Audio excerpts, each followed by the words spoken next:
Meus irmãos, hoje nós estamos começando uma nova série de pregações.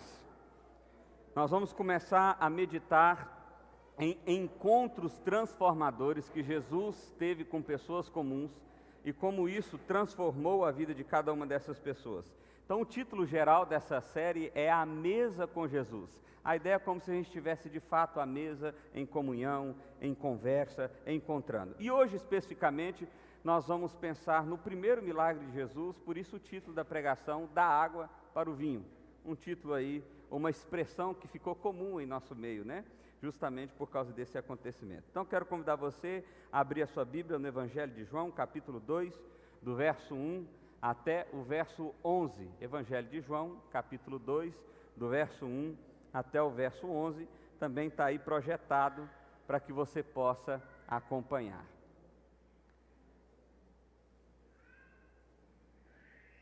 Diz assim a palavra do Senhor. No terceiro dia, houve um casamento em Caná da Galileia. A mãe de Jesus estava ali. Jesus e seus discípulos também haviam sido convidados para o casamento. Tendo acabado o vinho, a mãe de Jesus lhe disse: "Eles não têm mais vinho." Respondeu Jesus: "Que temos nós em comum, mulher? A minha hora ainda não chegou." Sua mãe disse aos serviçais: "Façam tudo o que ele lhes mandar."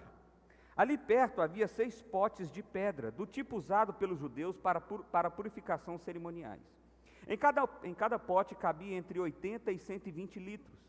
Disse Jesus aos serviçais: "Encham os potes com água, e os encham até a borda." Então lhes disse: "Agora levem um pouco de vinho ao encarregado da festa." Eles assim o fizeram. E o encarregado da festa provou a água que fora transformada em vinho, sem saber de onde este viera, embora o soubessem os serviçais que haviam tirado a água.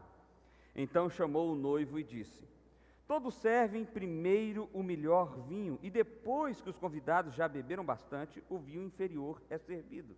Mas você guardou o melhor até agora." Este sinal miraculoso em Caná da Galileia foi o primeiro que Jesus realizou. Revelou assim a sua glória e os seus discípulos creram nele. Vamos orar? Feche seus olhos.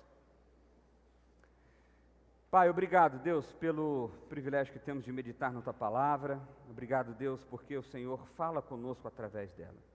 Nós queremos pedir, Senhor, que nós tenhamos de fato um encontro transformador nessa noite na Tua presença, Pai.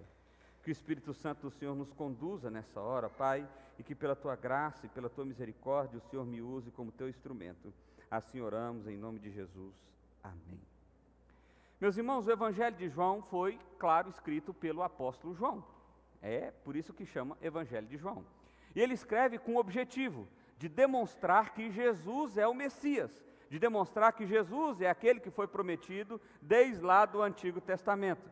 E o que nós vamos ver agora é o primeiro milagre, ou a primeira manifestação de Jesus como Cristo, ou de Jesus como o Messias, ou de Jesus como o prometido.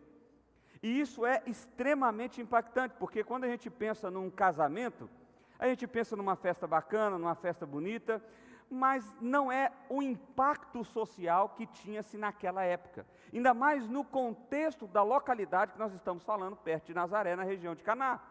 Nós estamos falando de um povoado que tinha mais ou menos 500 pessoas. Provavelmente, nesse casamento, todos daquela região foram convidados. Um casamento naquela época durava 1 semana, mais ou menos, dependia da condição financeira dos noivos.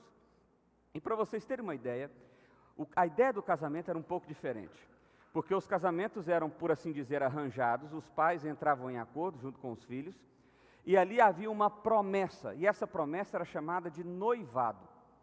Depois de 1 ano, onde foi feita a data do noivado, depois de 1 ano, o noivo voltava para a casa do seu pai, construía a sua própria casa, se preparava para receber a sua noiva, e depois de 1 ano, ele voltava para buscar a noiva, para então eles se casarem nessa cerimônia que durava 1 ano. Mas esse período de noivado de 1 ano, já era considerado um compromisso inquebrável, de forma que se durante esse tempo um dos noivos quebrasse a aliança, era necessária uma carta de divórcio. era necessária uma carta de divórcio, porque quando se tinha o noivado, já se tinha o compromisso, a aliança já estava apalavrada, por assim dizer, ainda que ela não estivesse consumada.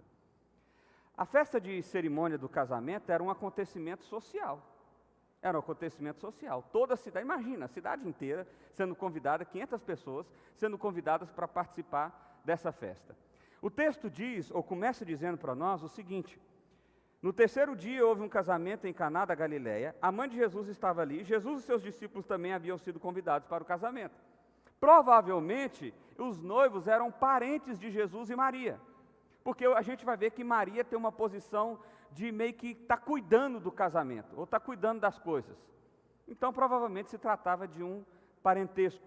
Jesus foi convidado juntamente com seus discípulos. Jesus ainda não tinha manifestado o seu poder messiânico. Jesus ainda não tinha se apresentado como Jesus, o Salvador. Ele tinha apenas alguns poucos discípulos, nem todos os discípulos estavam aqui nesse momento. E ainda não tinham chamado todos os discípulos. E aí o que acontece agora é que o vinho acaba. E o vinho acabar é o desastre do casamento naquele momento, naquela época. Porque o vinho era o sinal da fartura e da alegria. Então um casamento que não tivesse vinho, é assim, o vexame do vexame do vexame. Não é que nem hoje. Vamos ser sinceros?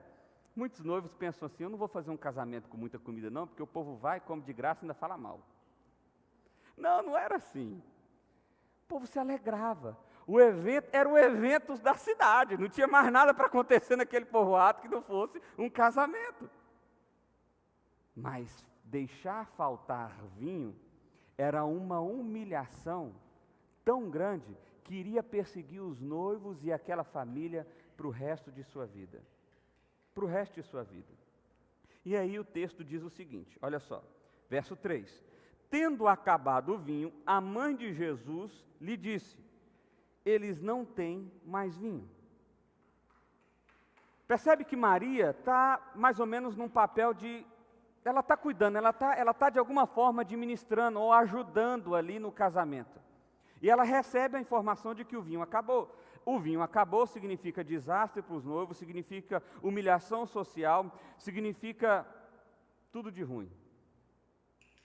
Mas quem que é o filho dela? Jesus, ela sabia disso. Ela sabia que Jesus era o Messias. Ela sabia que Jesus era o Deus encarnado. Ela sabia de tudo isso. E aí ela vai para Jesus. E aqui é uma das passagens mais difíceis da Bíblia, porque olha só o que diz. Eles não têm mais vinho. A expressão aqui é como se fosse assim: Jesus, acode aí. E o que Jesus responde? A resposta de Jesus parece ser meio grossa, meio abrupta, porque ele diz assim: que temos nós em comum, mulher? Sabe por que Jesus está dizendo assim para ela? Jesus está dizendo o seguinte: a minha relação contigo não é mais uma relação de mãe e filho. Eu estou começando o meu ministério público, eu sou o Deus encarnado, eu sou o Salvador. A partir de agora não me trate como se eu fosse seu filho, porque eu não sou. É isso que Jesus está dizendo aqui. Porque Maria foi naquele ímpeto, minha mãe está aqui, eu sempre gosto de usar o exemplo da minha mãe, né? Hoje ela está aqui. Minha mãe sempre faz isso comigo. Minha mãe sempre, está acontecendo alguma coisa, aqui na igreja mesmo, hoje não aconteceu ainda, mas pode chegar até o fim do culto, minha mãe chega e fala assim: meu filho, você podia ter falado isso, você podia ter feito aquilo. Meu filho, você viu que aquela hora podia ter... Mãe é assim, ela está preocupada, então ela vem com esse cuidado. Mas Jesus fala assim: Maria, você não é a minha mãe, a sua posição não é de mãe, a nossa relação não é de mãe e filho. A nossa relação agora é: eu sou o Salvador, eu sou o Deus encarnado. E é por isso que está começando o ministério público de Jesus. Mas perceba que Maria entende isso. Maria compreende o que Jesus está dizendo. E é por isso que logo em seguida Maria diz o seguinte: Aliás, Jesus explica por que ele trata assim, olha, a minha hora ainda não chegou. Ele está dizendo assim, a minha hora aqui é uma expressão que aparece em todo o Evangelho de João, que diz respeito ao dia em que Jesus precisaria morrer pelos nossos pecados, o dia em que a obra seria consumada. E Jesus está dizendo assim, olha, eu não posso manifestar toda a minha glória nesse momento, porque a minha hora ainda não chegou, não é agora que eu tenho que fazer isso. Mas em algum momento nessa frase, talvez o tom de voz que Jesus usou, talvez a forma que ele falou, Maria entendeu que Jesus iria ajudar. E é por isso que ela diz logo em seguida, sua mãe disse aos serviçais, façam tudo o que ele lhes mandar. Agora eu quero aplicar um pouquinho disso aqui para a nossa vida. Pensa comigo o seguinte, você precisa de um emprego novo, você precisa resolver os problemas conjugais, você precisa resolver os seus problemas sociais, econômicos, financeiros. Para quem que você pede socorro? Normalmente a gente pede socorro a Deus quando a gente está no estágio de doença terminal e já estamos aos 46 do segundo tempo, quando a gente diz assim, já fiz de tudo, agora é só Deus. Como se antes Deus não estivesse na parada, como se antes Deus não fizesse parte da história, como se antes Deus não pudesse intervir. Ele só pode intervir, parece que quando a vaca foi para o brejo. A primeira coisa que nós precisamos aprender aqui é que quando acabar o vinho, ou seja, quando o problema bater a sua porta, quando a adversidade vir ao seu encontro, você precisa recorrer a Jesus. Você precisa recorrer a Jesus, você precisa ir na direção de Jesus, você precisa buscar a Jesus, porque vale a pena buscar a Jesus. Agora, buscar a Jesus implica em fazer essa última frase do verso 5 aqui. Maria entendeu, peraí, realmente, Ele é o Salvador, Ele é o Messias prometido, o ministério público de Jesus, Ele está se apresentando agora como o Salvador que foi prometido lá do Antigo Testamento, então façam tudo que Ele mandar. Percebe a inversão de autoridade? Maria chegou para Jesus meio que dando uma ordem, acabou o vinho, faz alguma coisa aí. Jesus explica, peraí, dá uma seguradinha. O que eu tenho a ver com isso? Não chegou a minha hora ainda. E aí Maria, como alguém que entende, está certo. Vira para os serviçais e fala assim, façam tudo o que Ele mandar. A pergunta agora é o seguinte, recorrer a Jesus não é tão difícil assim nas nossas vidas. A pergunta é, você está disposto a fazer tudo o que Jesus mandar? Porque essa é a pergunta a ser respondida. O problema não é que nós não nos encontramos com Jesus, o problema não é que nós não percebemos a presença de Jesus, o problema nem é que nós não entendemos quem é Jesus. A gente entende. A questão é, nós estamos dispostos a de fato fazer tudo quanto Ele mandar? Porque olha só o que vai acontecer na continuação desse texto. Olha só o que vai continuar acontecendo na continuação desse texto.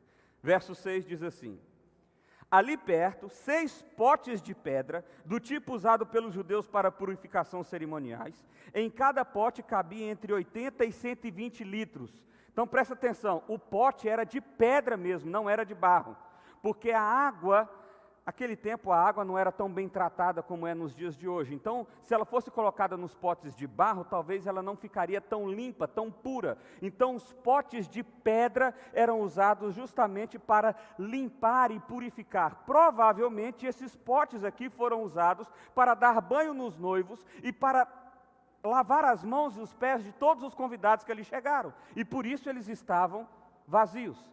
Agora, Jesus vira para os servos e fala o seguinte, eu quero que vocês peguem 6 potes de pedra, que cabe até 120 litros, e enche de água até a boca.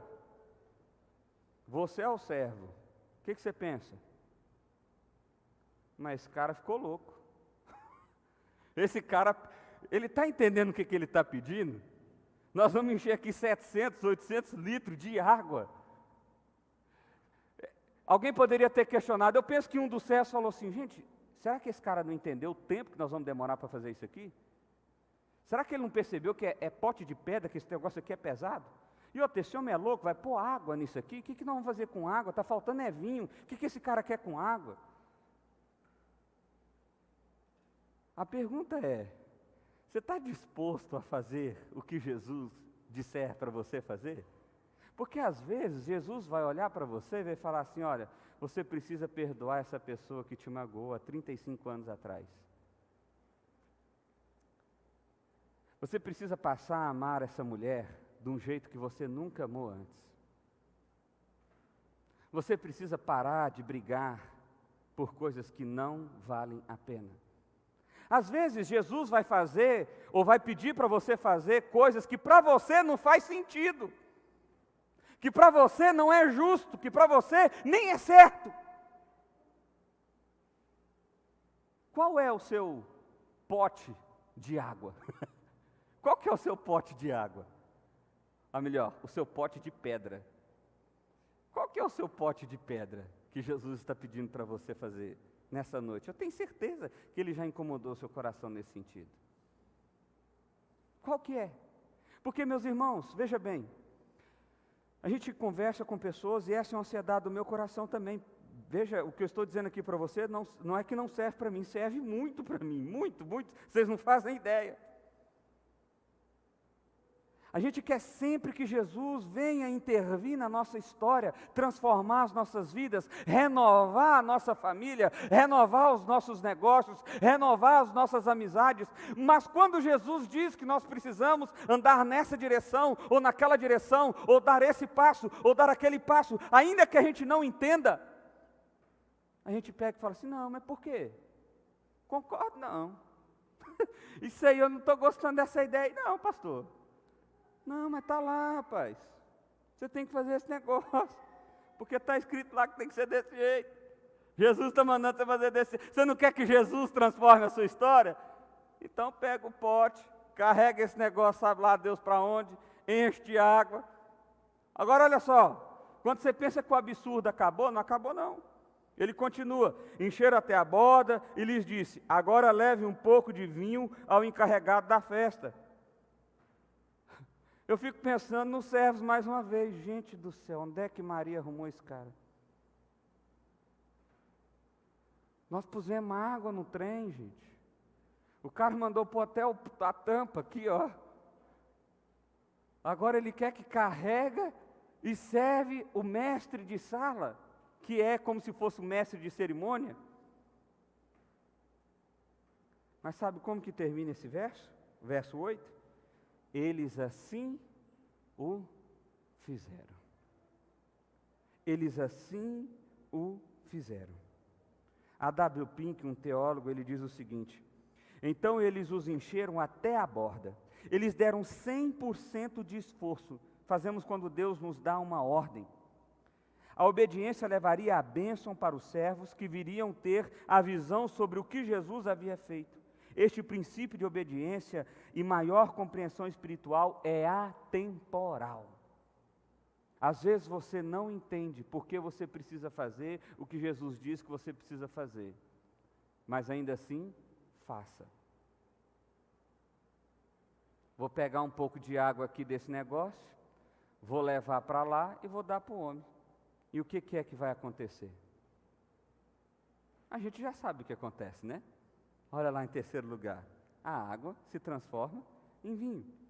O encarregado da festa provou a água, preste atenção na linguagem, provou a água, porque era água, que fora transformada em vinho, sem saber de onde viera. Ele não sabia de onde que veio aquele negócio. Ele era o mestre de cerimônia, ele era o cerimonial, ele sabia de tudo que estava sendo servido, ele sabia de tudo que foi comprado, foi ele que organizou a festa.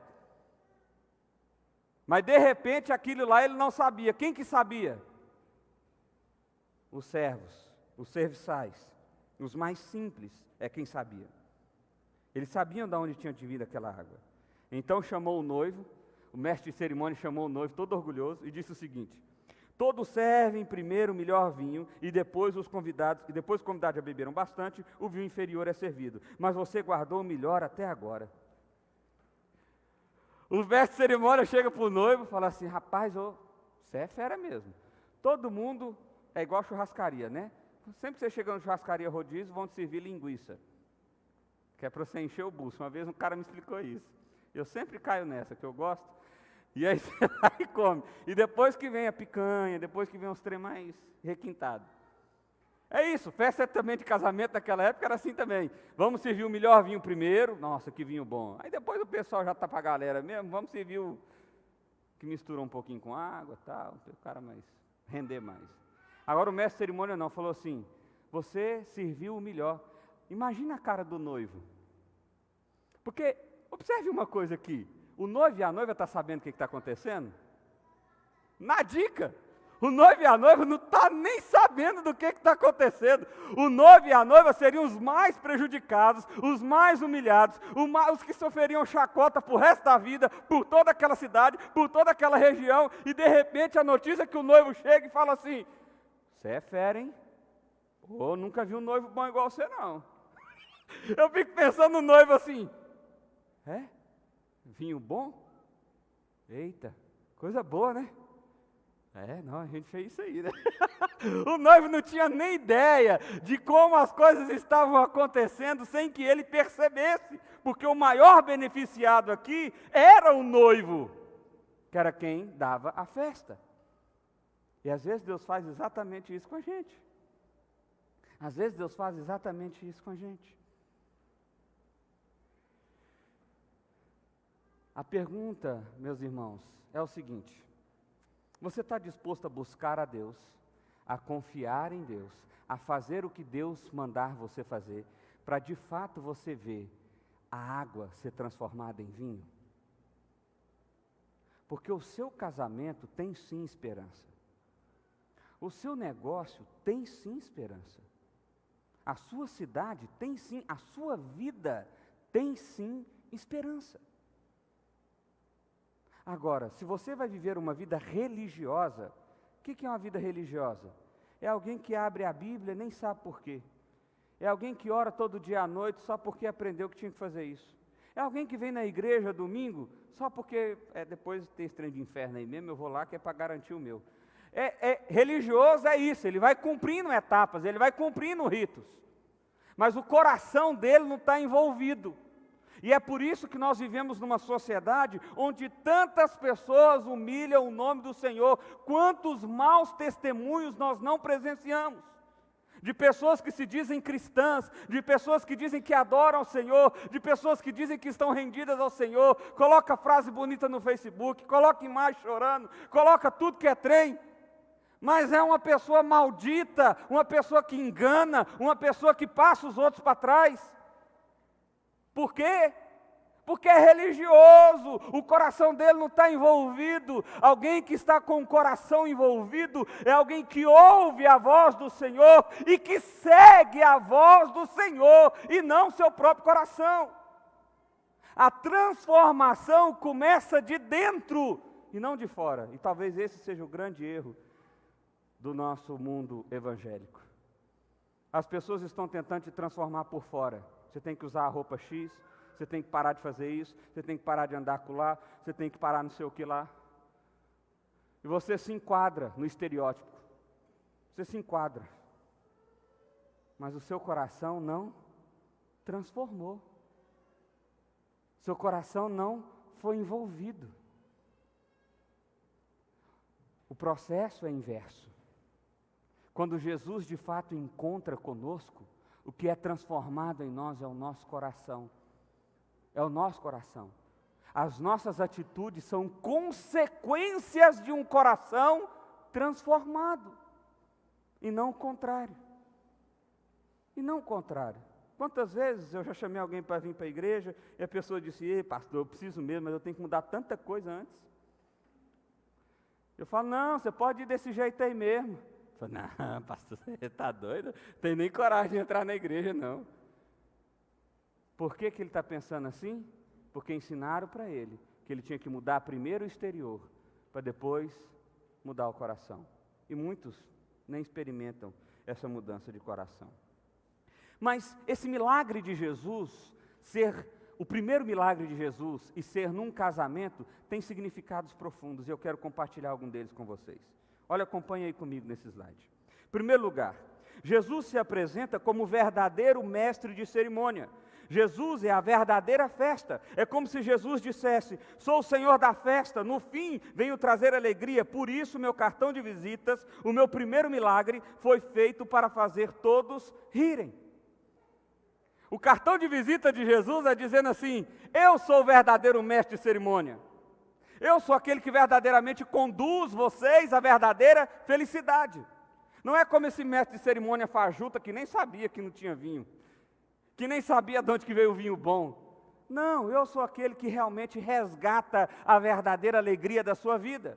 Por isso Jesus realiza o seu primeiro milagre numa festa de casamento. Há uma mensagem, há um lugar que ele está apontando. Ele está dizendo: vocês habitarão comigo eternamente e experimentarão de uma alegria que não tem fim. É isso que ele está dizendo. É isso que ele está dizendo. Segundo lugar, Jesus aponta para a festa eterna que virá após o sofrimento. Porque a vida é assim, o vinho acaba, você só tem pote vazio. E agora? Aparentemente não tem esperança, aparentemente não tem solução, aparentemente o que resta é vergonha e dor. Mas Jesus transforma a sua realidade de vida agora e hoje, e sobretudo eternamente. Lembre-se disso. Ele começa aqui agora, você experimenta um pedacinho do céu agora. Seu coração começa a experimentar algo, é um renascer, é o nascer de novo, é a nova criatura que o Espírito Santo de Deus faz brotar em você. Para que você chegue então à felicidade eterna. Terceiro lugar, por que no casamento? Jesus se apresenta como aquele que tira de nós nossa vergonha. E às vezes a gente nem percebe isso, como foi o caso do noivo. O noivo sabia? Não. A noiva sabia? Não. As pessoas souberam? Não. O texto em momento nenhum dá a entender que as pessoas souberam. Tanto é que o texto termina dizendo que os discípulos viram a glória do Salvador. E o texto diz que os servos souberam de onde vinha aquela água. Mas a festa não soube. Os noivos não souberam, os pais do noivo não souberam, ninguém soube, só a galera dos bastidores. Porque Jesus não precisava fazer estardalhaço, lembra? A hora dele ainda não havia chegado. A hora dele ainda não havia chegado. Mas ele tirou a vergonha daquele casal. Ele transformou aquela vergonha em verdadeira honra. Porque aquele mestre de cerimônia viveu uma experiência que talvez ele nunca tinha vivido. Ele pegou e tomou um vinho melhor no final. Você imagina o que é um vinho feito por Jesus? Eu não entendo nada de vinho. Eu nem gosto de vinho. Eu acho vinho ruim, de verdade. Um ou outro eu já experimentei e gostei. Mas eu acho vinho ruim. Mas o de Jesus eu acho que eu ia tomar, hein? O de Jesus deve ser um negócio de doido. Eu tenho certeza que aquele mestre de cerimônia nunca mais tomou um vinho parecido com aquele. Nunca mais. Isso nos aponta também, em quarto lugar, como que Jesus se apresenta como verdadeiro purificador. E por que isso? Porque aqueles potes eram símbolos da purificação. Aqueles potes eram usados desde o Antigo Testamento para reservar água, para que as pessoas pudessem ser purificadas, para que as pessoas pudessem ser limpas. Mas agora Jesus usa justamente aqueles potes da purificação para fazer o verdadeiro vinho.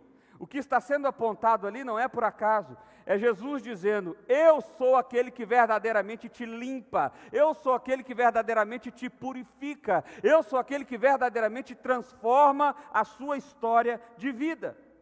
Em quinto lugar, Jesus demonstra que o que está por vir é muito melhor do que tudo que já provamos. Meu irmão, eu estava de férias agora, recentemente. Fiz uma viagem, foi show de bola. A gente foi para um hotel muito legal, foi muito bacana, foi muito bacana. A gente é de Goiás, né, vai para a praia, é bom demais. Só de ficar sentado olhando o mar ali, nossa, você já fica ali. E eu pensei, cara, isso aqui é bom demais. E de repente Jesus fala assim para mim: isso não é nem uma amostra grátis do que eu estou te preparando. Isso aí não é nem um pedacinho do que vai ser lá na eternidade. Você está achando que você já tomou um refrigerante ou uma bebida boa? Você está achando que você já comeu uma comida gostosa? Ah, meu amigo, aguarda o céu.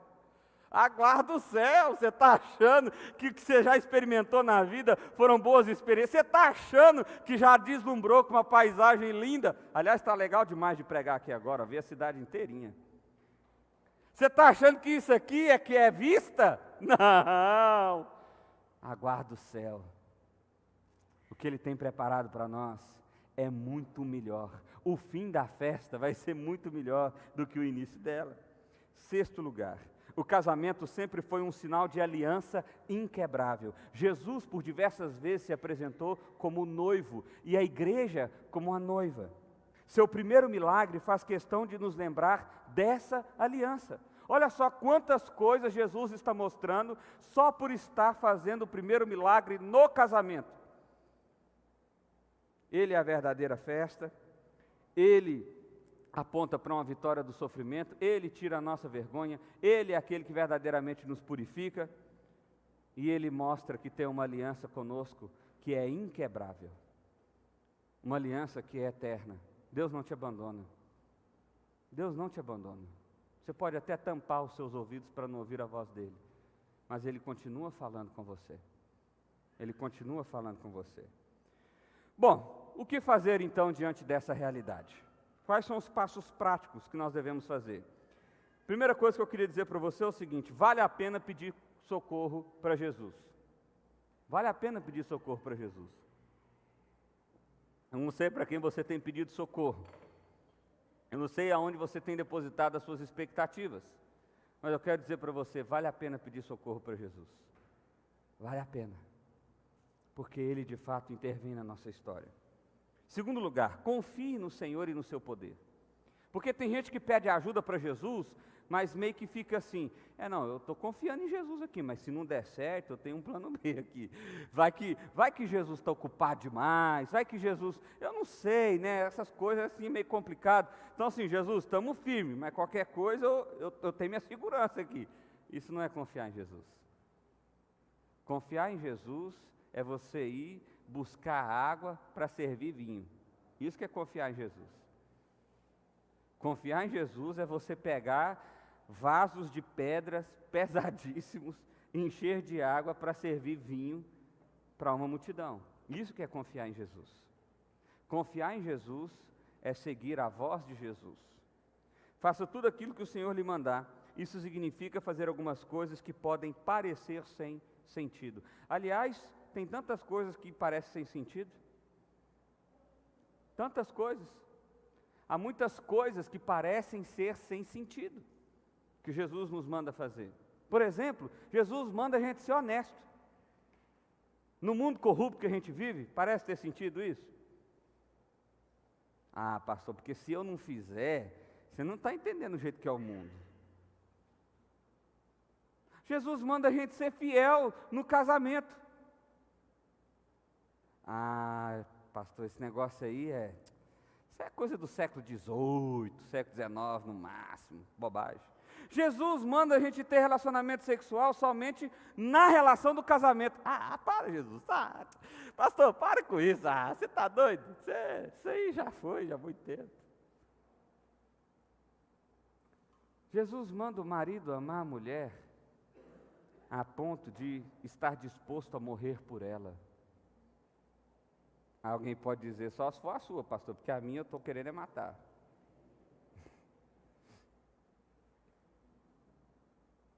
Tem coisa que parece sem sentido que Jesus manda a gente fazer.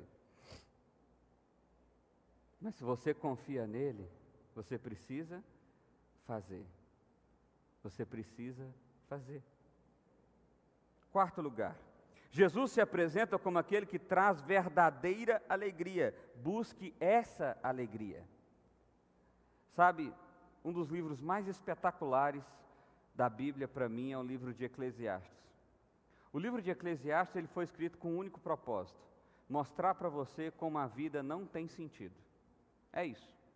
O livro de Eclesiastes é para você ler que se alguém for rico, se alguém for bem-sucedido, se alguém for cheio dos negócios, se alguém for super intelectual, nada disso vai trazer alegria, nada disso vai trazer satisfação, nada disso vai trazer nada para a sua vida. O livro de Eclesiastes existe para isso, para isso. E depois que ele chega a essa conclusão, ele diz o seguinte: só existe sentido acima do sol. E o que significa isso? Temer a Deus de todo o coração e seguir os seus passos. É isso. É isso. O que Jesus está mostrando aqui para nós não é nada diferente. Talvez a gente está buscando alegria na cerimônia. Talvez a gente está buscando alegria no momento, na circunstância, no acontecimento. Se essa porta abrir, finalmente eu vou ter alegria nessa terra. Não! Você não vai ter alegria nessa terra. Você pode ter um momento de alegria, mas a busca pela alegria vai continuar, porque a verdadeira alegria só é encontrada na pessoa de Jesus Cristo. E não em outro lugar. E não em outro lugar. Quinto lugar, o Evangelho de Jesus nos aponta para uma festa eterna. Sonhe com ela, deseje ela e seja encorajado a viver o hoje com essa certeza. Não tem outra forma de você viver o dia de hoje se não for sonhando com amanhã eterno no Senhor. Porque senão, gente, a gente endoida. Porque o negócio aqui não está para amador, não. O bicho está pegando. A coisa está feia. E se a gente não tiver esperança, que vai além do que os nossos olhos podem ver, a gente endoida, chuta o balde, a gente desiste. É isso que a gente faz. E é isso que a gente tem visto, infelizmente, tantas pessoas fazerem. Desistindo da vida. Porque não tem esperança. Elas olham para o amanhã e não veem esperança. E por quê? Porque elas estão buscando sentido aqui, aonde os olhos podem ver. E o verdadeiro sentido está para além daqui. Está no nosso Senhor, no nosso Salvador. Amém? Uma última frasezinha para terminar, prometo, essa é a última mesmo. Tim Keller diz o seguinte: é possível encontrar grande estabilidade devido à alegria que se aproxima, a festa do Cordeiro. Toda vez que você participa da ceia do Senhor pela fé, você saboreia uma prévia dessa festa incrível. Mesmo que nesse exato momento você se encontre em meio à dor, beba da alegria que se aproxima. Semana que vem nós vamos ter a ceia do Senhor. E é o momento de justamente relembrar essa realidade. A festa está chegando. Ela ainda nem começou. A gente só está na pré-festa. A festa mesmo está chegando. Ela vai começar. Agora, você só vai ter estabilidade, segurança na sua vida se você olhar para essa festa que te aguarda na eternidade. Se não, meu irmão, é desespero, é lamento e dor. Infelizmente, esse é o contexto, essa é a vida em que eu e você estamos inseridos. Feche seus olhos, vamos fazer uma oração.